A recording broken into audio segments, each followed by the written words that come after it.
reminder, our exam will be on Wednesday. So today we finished the chapter.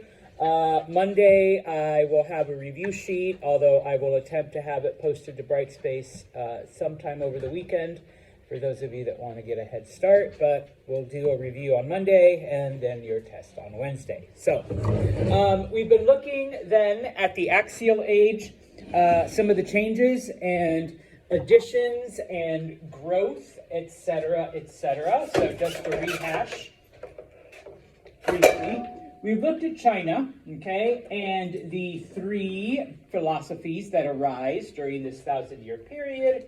In addition, the two most important military contributions, and yes, I will ask you this next week, the crossbow and the draft. And then, of course, I just put an A here for agriculture. The two most important, contributions as far as agriculture goes, the concept of crop rotation, and of course, tying your plow to the back of an ox and letting the ox do most of the work. If you put animal, I'll accept that, because at some point people decide that mules and donkeys and horses do just as good, if not, a decent job. All right? Now, we did India on Wednesday, and so the two philosophies that we looked there are Jainism and Buddhism. All right. As far as contributions go, we see, similar to the Greek city-states, which we'll look at right now, for the first time, not monarchies, states that do not depend on a king. They are oligarchies, where you have small groups of people ruling. Typically, that small group, though, is comprised of the warrior class. We also see the formation of a new caste, a new Varna, which is at the very bottom. And what are they responsible for? Cleaning the streets. If you put cleaning the streets, garbage collection, whatever, okay, you're good. And then, of course, not to be outdone, but we also see the creation of new sub-levels within those castes, and they are known as jati. So these are the new ideas that come up, all right, in India. So now we look at the Greeks, okay? And yes, here's another P word that you must remember, because I am going to ask. The city-states, the Greek word for city is polis, all right? So you had over 150 polis that existed throughout, what today we would consider Greece. From the word polis, just as an FYI, because Mr. Santos is a word geek, you get things like metropolis and politics. If you don't know what a metropolis is, no, it's not where Superman lives. All right, metropolis is a really, really big city, okay?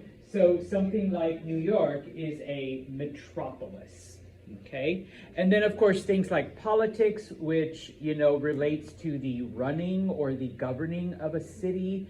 Obviously, eventually that expands to a whole state, okay? Now, like I said, there were over 150 of these city-states that basically each one of them was its own entity, just like the various states in India, okay?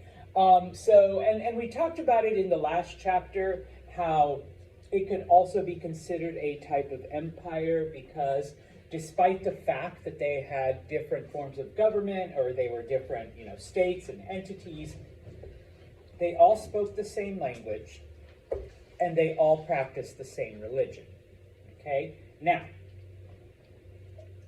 you had then some of the city-states were in fact monarchies, okay?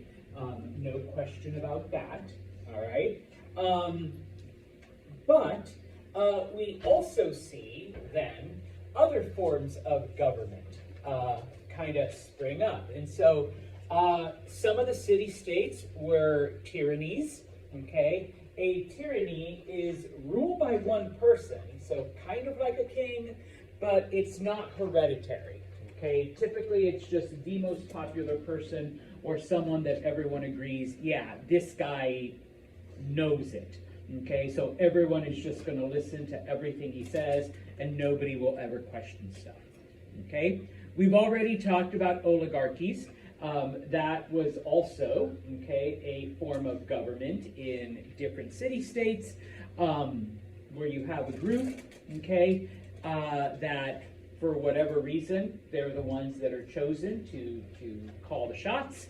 And then finally, and this is something that, is unique to the Greek city-states, a democracy. In a democracy, basically every white male over a certain age gets to decide, sorry ladies and younger men, every white male over a certain age gets to decide by voting, okay, a simple majority over what the city will or will not do, okay? Now, despite the fact that there were over 150, remember that typically in any general history class, we're only going to look at Athens and Sparta, and that's what we're going to do today. Because Athens and Sparta were, number one, the two most powerful and influential of the city-states, and coincidentally, they were also on the opposite ends of the spectrum as far as everything went, okay? Just to give you the basic right here, Athens was a pure democracy. Even though they started off, okay, as a tyranny, and they went through several forms of a tyrannical form of government, eventually they do end up as a prime example of a pure democracy. Sparta, sometimes I want to say they're a monarchy because they did refer to their leader as a king, but there were two of them, okay? And so once you have those two, okay, I'm going to put olig, it's an oligarchy, okay? Now, of course, they never really consulted each other because one king was completely in charge of war, and then the other king was in charge of everything else, okay? Now, when it came to these cities, they were basically, like I said, mini countries, right? They had all kinds of people, upper class, lower class, working class, slaves, people who manufactured things. They had farmers. They had, people who worked with animals. They had the entire spectrum, okay? And of course, the home, okay, because you lived within such a limited space and a limited area, the household, the home, was considered, your most basic social structure, okay? And the city was just, just a bigger home, a bigger house. This is who we all belong to, okay? Now, depending on the type of state that you lived in, basically, the type of freedoms, the type of things you got to enjoy. But in this case, ladies, I'm sorry, cook, clean, make babies. Okay? That was it.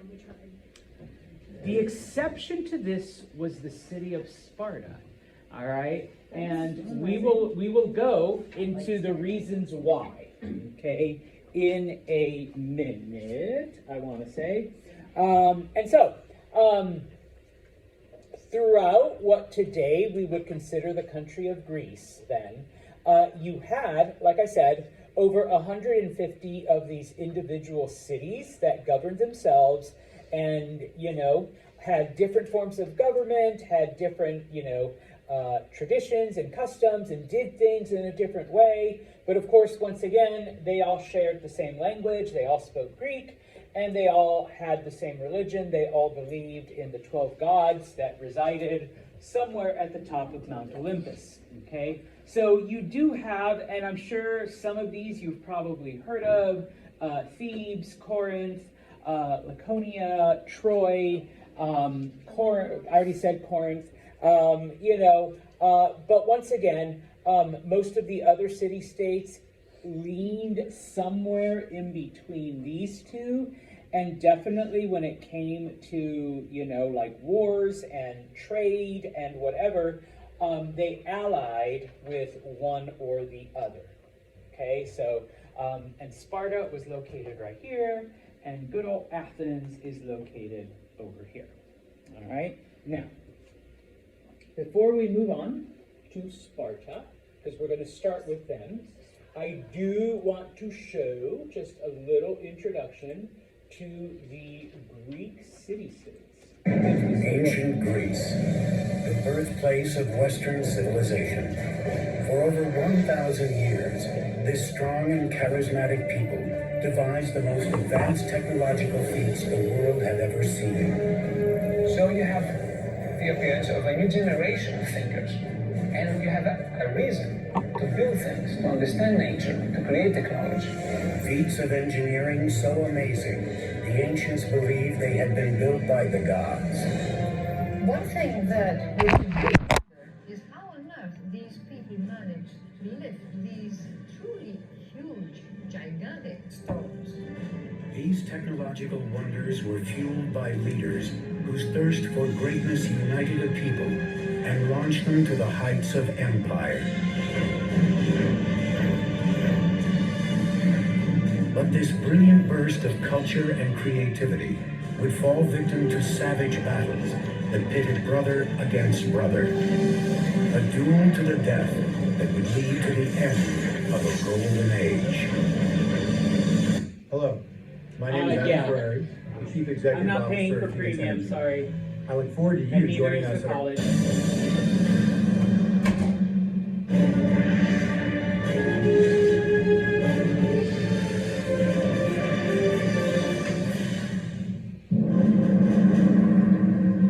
September 480 BC, morning breaks over the island of Salamis and the thin mile-wide strait that separates it from mainland Greece.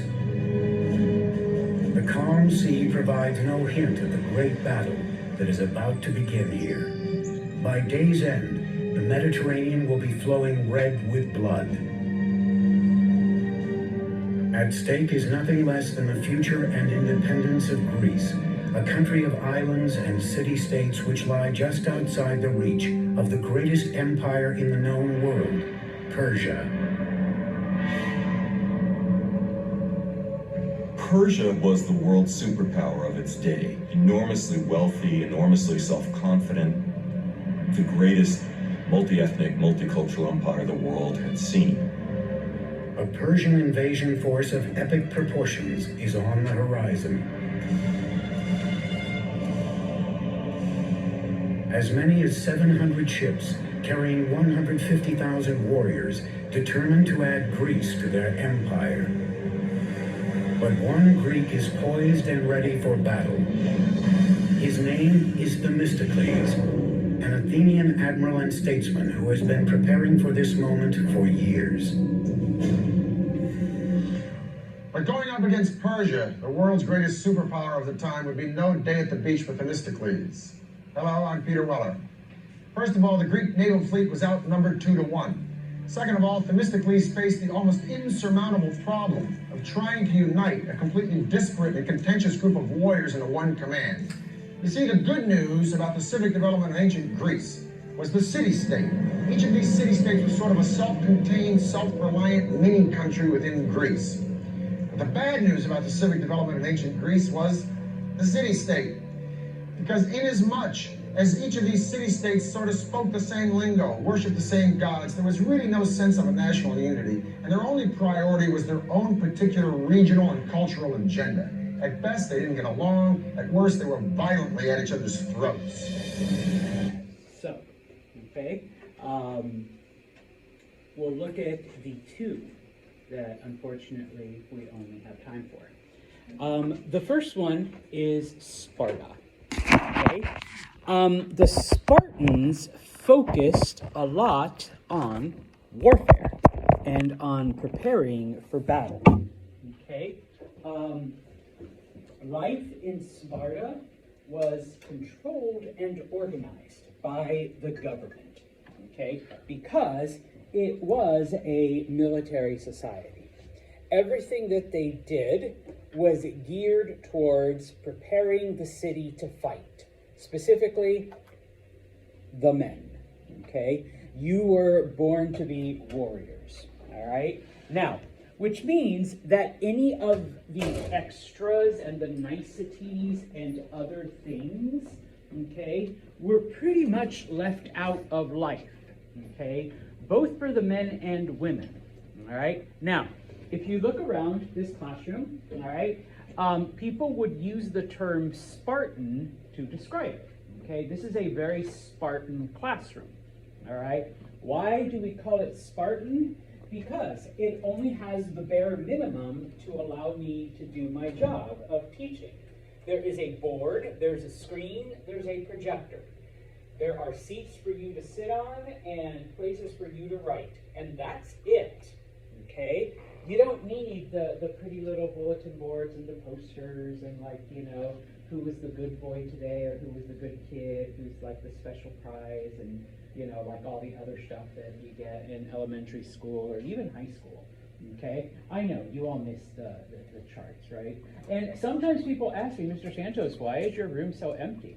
Like, why is it so empty? Why haven't I decorated this room? Yes, there's a bazillion other teachers that also come into this room. And actually, right after this class, I go down to 222 and teach something different completely.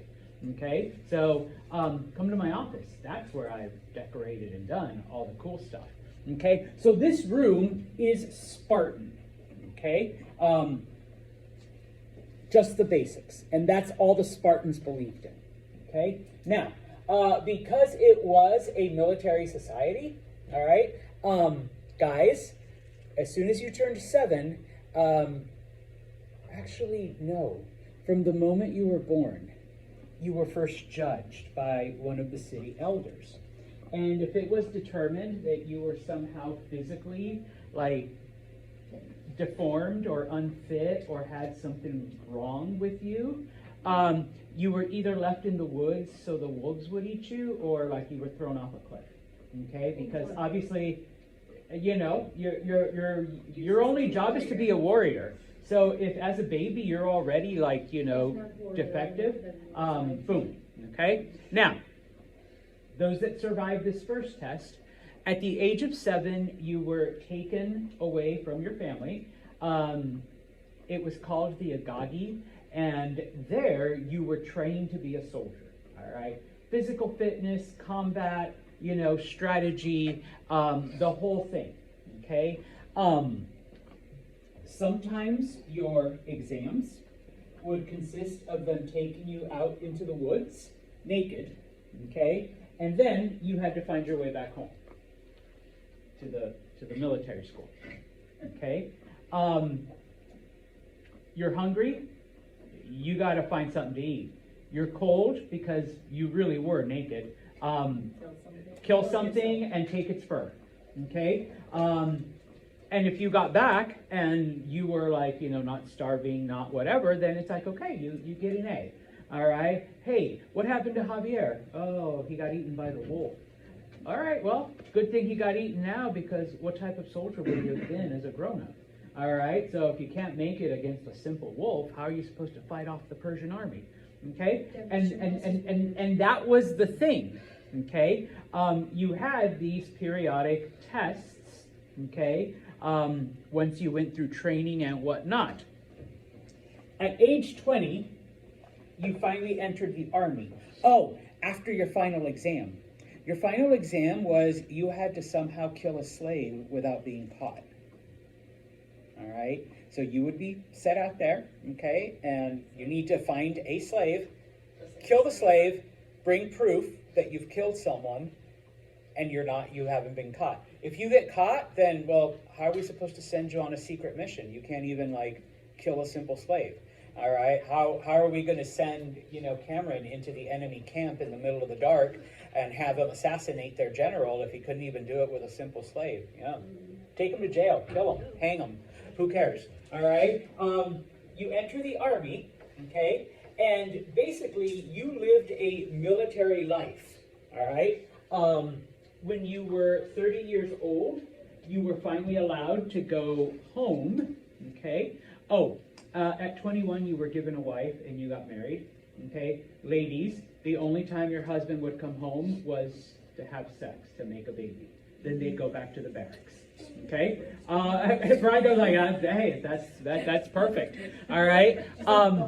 Give me child. But after 30, then you lived with your wife and you had a profession. But of course, whenever the city went to war, off you went, okay? You were on call until you were 60 years old, okay?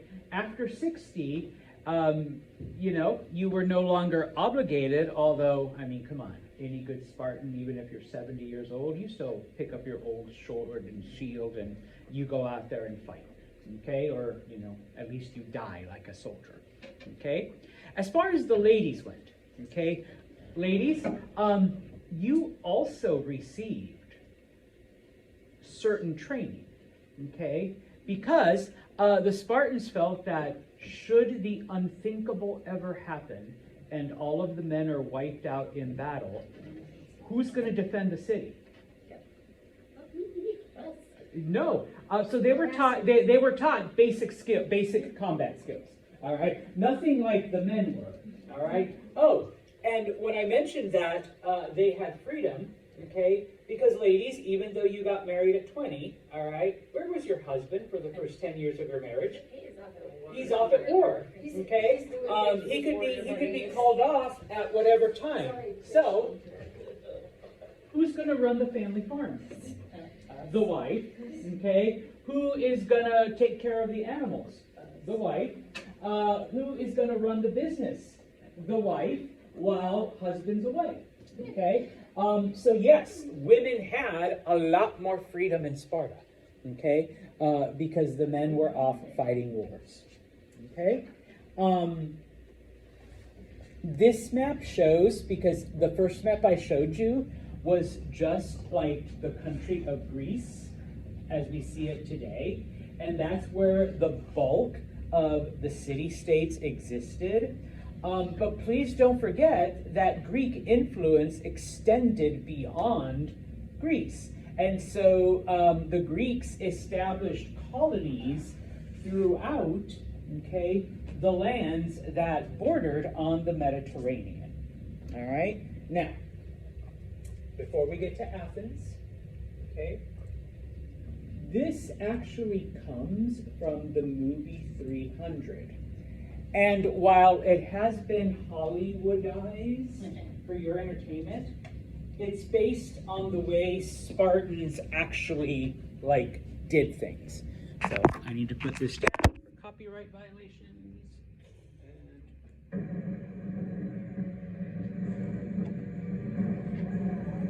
So this is your first test. When the boy was born, like old Spartans, he was inspected. If he'd been small or puny, or sickly or misshapen, he would have been discarded.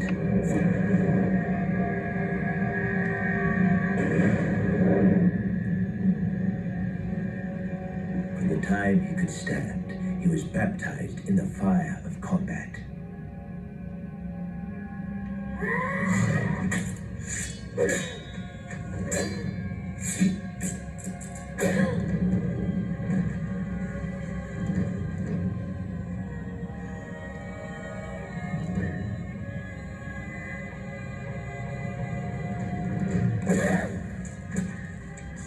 Taught never to retreat, never to surrender.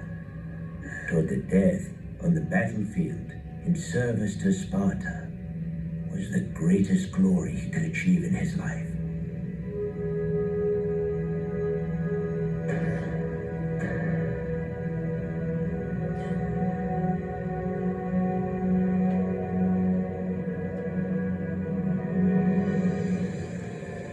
At age 7, as is customary in Sparta, the boy was taken from his mother and plunged into a world of violence. manufactured by 300 years of Spartan warrior society to create the finest soldiers the world has ever known. The Agogi, as it's called, forces the boy to fight, starves them, forces them to steal, and if necessary, to kill. By rod and lash, the boy was punished, taught to show no pain, no mercy, constantly tested, tossed into the wild, left to pit his wits and will against nature's fury.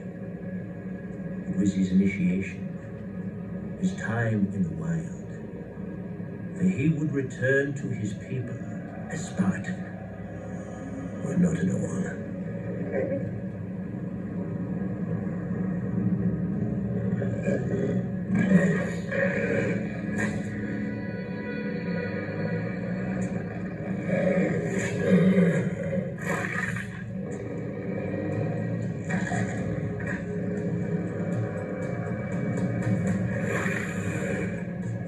The wolf begins to circle the boy.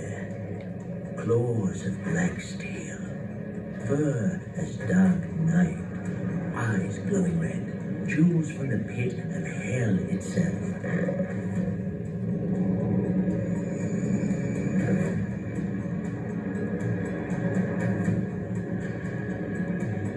The giant wolf, sniffing, savoring the scent of the meal to come.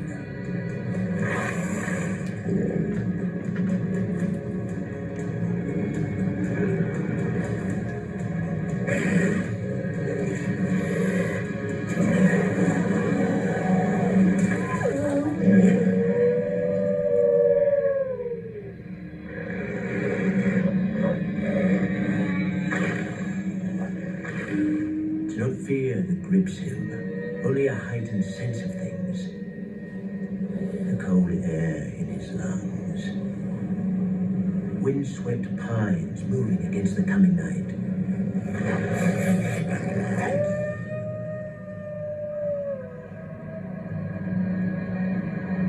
His hands are steady. His form perfect. So, nope, Oh boy. don't worry, it was over. So he passed his midterm. Okay, he survived. Now, looking at Athens, okay, when we think about things like theater and drama and poetry and philosophy and all of that other stuff, that was all Athens, okay? That's where the majority of it came from, okay? It was the most dynamic, all right, of the city-states, okay? Because it had, you know, artists and poets and storytellers and theater and all of that, okay? There were over 300,000 people that resided in Athens. Amongst them were 60,000 enslaved people. And so even though Athens was just a city, you know, a certain amount, it was, you know, like I said before, just as varied and just as diverse as any of the larger states, as any of the larger kingdoms that we've studied. Okay? Now, unlike Sparta, it was, in fact, a pure democracy. Okay? Where, once again, men of a certain age basically all got together and they voted. A simple majority was basically all that was needed, and that's how policy was implemented throughout the city of Athens, okay? And it's basically, you know, where a lot of the founding fathers, you know, decided to imitate the tradition of voting for something, okay? Now, just FYI, us here in the United States, we are not a pure democracy.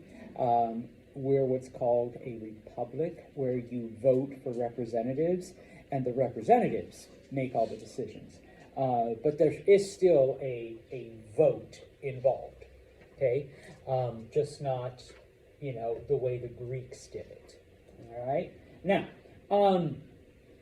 as I've mentioned before, and as was mentioned in the previous, not the wolf one, but the one before, video clip, okay? The city-states were often at war with each other because, once again, there are differences in rule and in culture and whatnot were you know, pretty diverse, okay? Now, some of the things that we get from the Greeks militarily, you know, just like the Chinese, crossbow in the draft.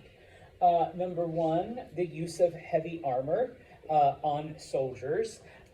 Despite, you know, if you actually do watch the movie 300, the Spartans fight like topless and oiled up, you know, pretty ladies. Yeah, you know, like big muscles and what. Yeah, Emma's like, yeah. No, they were covered. They have armor. They had iron. They had like all kinds of stuff. Okay. Yes. All right. So they were pretty ripped. The other thing is the formation known as a phalanx, where you have 8 rows by 8 of soldiers that basically line up and march, and they each have a long pike, a long pokey stick, basically. And, you know, you do this as a giant, you know, it's basically like a, I don't know, a tank and an armadillo at the same time, because you protect each other with your shields, but then you poke with the spears that you have, okay? The most famous and the most, I guess, devastating of the wars that happened, and once again, Athens versus Sparta, known as the Peloponnesian Wars, okay? Those happened after the wars against Persia, and so it does leave the city-states pretty weakened, so that at the end of them, when the Persians attack again, they call one of their northern neighbors for help, the Macedonians, and under the rule of Philip and later Alexander the Great, they end up conquering all of Greece, all right? But that is the city of Athens, okay? Now, some of the things then that were kind of, I want to say unique, or not unique, but common to all the cities, because remember, yes, they had the same language, yes, they had the same religion, but then there were a couple of other cultural things that were also identical. Number one, they had open trading markets. So it didn't matter if you sided with Athens or if you sided with Sparta. Everyone was welcome if you were there to buy, sell, trade. Okay, money's important. All right, we'll leave the combat outside the city gates. Okay, all of the city-states came to agreement that different forms of money, okay, would have a universal value. All right, so amongst the Greeks, okay, gold and silver were the two that were predominantly used, and X amount of gold, you know, a gold coin would be worth a certain amount, and it was agreed upon by all of the city-states. Same thing with silver. In some instances, they used, you know, other metals as currency, okay? So they completely went away from the barter system, okay? But once again, they did come to agreement that a gold coin was worth X amount, okay? Now, how do we get over 150 city-states? Well, many of the city-states that existed founded other cities, okay? So just like the Phoenicians founded Carthage, one of the city-states, the city of Corinth, founded the city of Syracuse. No, not over there, okay? But the real Syracuse, which is in Sicily, okay? Type of thing, all right? Now, one of the things about the Greeks, okay, is that they were the ones that actually came up with the concept, and so that we can add this to the list of slaveries, the concept of chattel slavery, which is closer to what we think of, where you purposely buy and sell people strictly for the purpose of doing the work you don't want to, okay? Because remember, up until this time, if you became a slave, it's because your city lost to another city. So the losers became the slaves of the winners, okay? In places like Persia and Assyria, you had debt slaves because, you got into debt and you couldn't pay it back, all right? But it's amongst the Greeks that it's like, hey, let's go just kidnap people and sell them because, maybe you have a farm and you don't want to do all the work. Or you have, animals that need their pens cleaned and you don't want to clean them. So, hey, why don't you can buy a slave and have the slave do it, okay? And there you go, all right? So that was the concept that comes out of the Greek city-states, all right? And so I'm going to have to move along here, so I'm not really going to spend well, I guess I kind of have to. We see during this 1,000-year period, and most of it comes from Athens, okay? The birth of various ideas, okay? First off, it is the Greeks that humanize their gods, okay? Because if you look at the Greek gods, if you look at Zeus and Poseidon and, Hades and Apollo, 2 arms, 2 legs, a body, and a head, okay? They look like you and me, all right? I should have brought some of my Egyptian gods with me, lion's head with the body of a horse, and in many other cultures, yes, you had dragons, you had snakes, you had all kinds of weird looking things. But it is the Greeks that are like, no, the gods look like this. Thanks, Javier. All right, like tall, white, curly hair. Some of them had I'm going to go with blondish hair, whatever. Okay. It was the monsters that they said. Yes. We're going to put this into a blender and see what happens. And that is why, you see a lot of those nude statues and paintings originate from ancient Greece, because now that I have something to draw, I just look in the mirror and that's my god, that's Apollo, that's Zeus, that's whomever, okay? Now, during this time also, okay, now that we've humanized the gods, in addition to physical appearance, all right, the gods also had the personality of humanity. So the gods were petty, the gods were jealous, the gods would get angry, the gods could be happy, okay? So they had all of the same emotions that we do, okay? And so, as humans then, what is our purpose here? It has to be more than just being like a plaything for the gods or something to amuse the gods, all right? And so we get the idea, the word philosophy, which literally just means love of wisdom, where they begin to question, okay, what is our role in life and what is our role in the universe, okay? Other than, let's not piss off Zeus, okay? There has to be more to it than that, all right? And so, I'm pretty sure, yeah.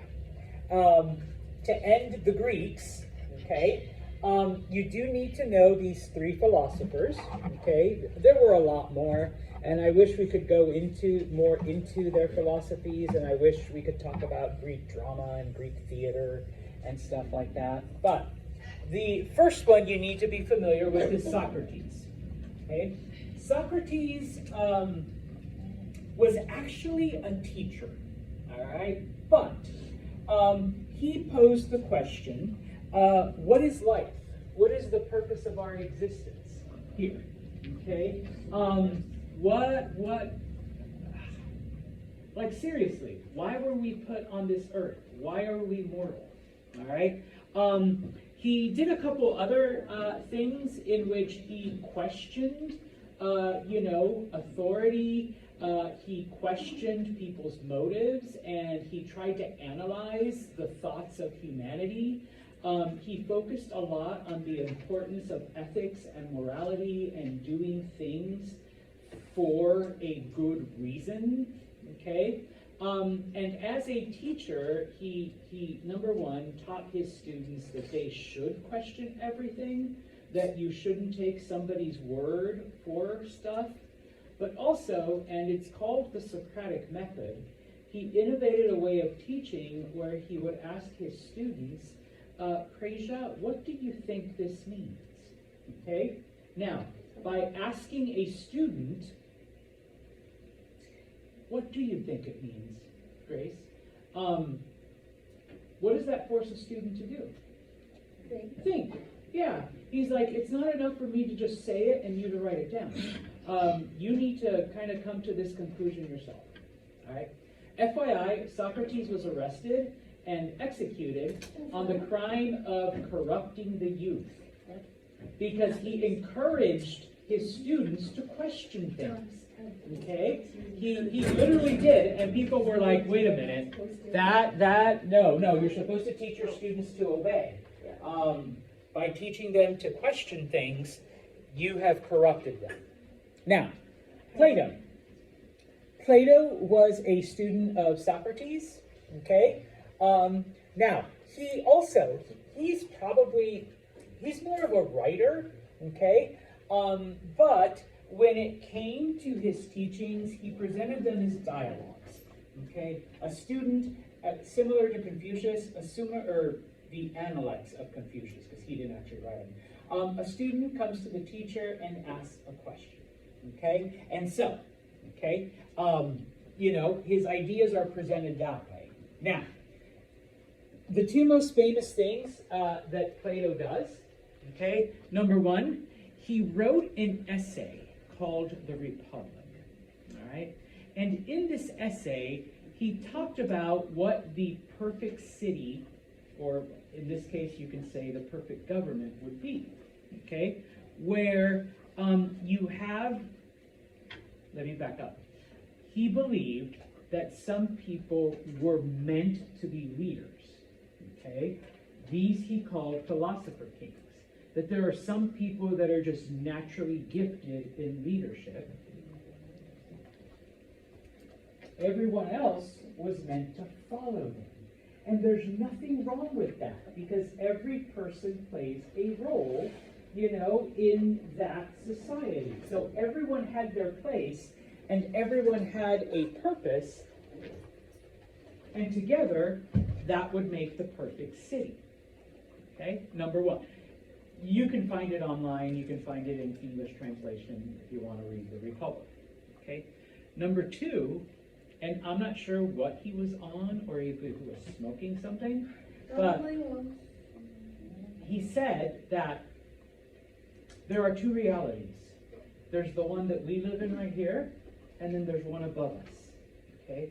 The one above us is the perfect reality. The one we live in is the flawed version of reality. And so it is our job to try to make this flawed version into the perfect version that already exists. Okay? And that's why we're here. That's why we were put on earth by the gods. All right? Finally, Aristotle. He was Plato's student. Okay? And he said, yo, teach, that is messed up, all right? All the stuff you're saying, okay? Aristotle was more of a scientist because he believed in observing, collecting data, making a hypothesis, and then proving it, either true or false, okay? Yes, basically, deductive reasoning. You can't just say, oh, there's a perfect existence up here and we're the flawed exist. Where's the proof, dude? All right, where's your observation? Where's your data? Okay, where's your data? All right, for this. Okay, once you have the data and you can, come up with this answer, then yeah. Otherwise, you're just making shit up. Okay? FYI, Aristotle was eventually hired to be Alexander the Great's private tutor. And it does make sense because Alexander was a military genius. All right? We will stop right here, okay? Because it is Friday and class is over. Remember, your exam is on Wednesday, so